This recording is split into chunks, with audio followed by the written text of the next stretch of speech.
We're always told, and particularly in elite sport, that mental toughness is really important and that athletes that are mentally tough are the ones that make it and are the ones that thrive at the very top level.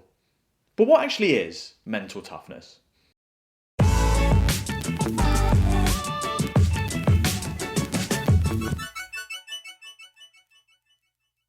Well, mental toughness is probably the most overused yet least understood phrase in sport.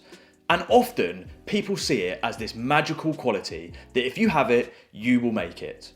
But to really understand mental toughness, let's start with what isn't mental toughness. So, mental toughness is definitely not just about really wanting it more. It's not about being the most confident person all of the time or the loudest leader.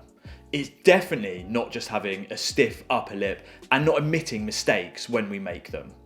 So if we view mental toughness in those ways, then it can actually be really damaging. So what about what mental toughness is? Well, here's what I think it actually looks like, as well as some of the conversations that I might have with my athletes.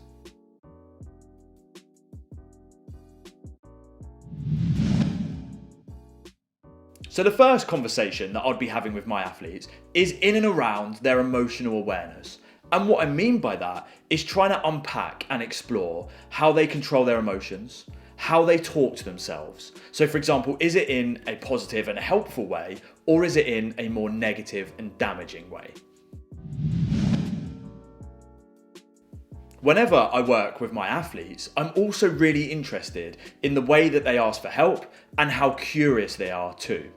So asking for help, for example, sometimes athletes see this as a negative thing, like they don't know what they're doing, whereas often it's actually perceived as a positive thing because that's what can help them learn and get better. And the same is true with curiosity. What I really want is athletes that ask why questions and what does that mean going forwards, because those are the ways that we can accelerate learning and growth. I also think that if athletes can be authentic and true to themselves, then that's really important too, because that's where real confidence and motivation actually comes from. So to do this, I'd often be exploring why do you take part in sport anyway? What is it that you stand for and believe in?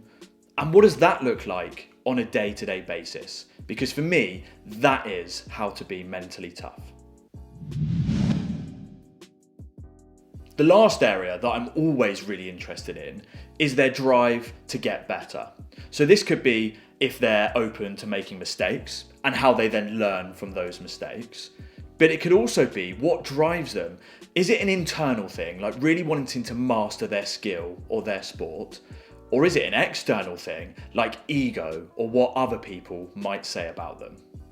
So that is what mental toughness is, but more importantly, what mental toughness isn't, and some examples of the kind of themes or conversations that I might have with my athletes.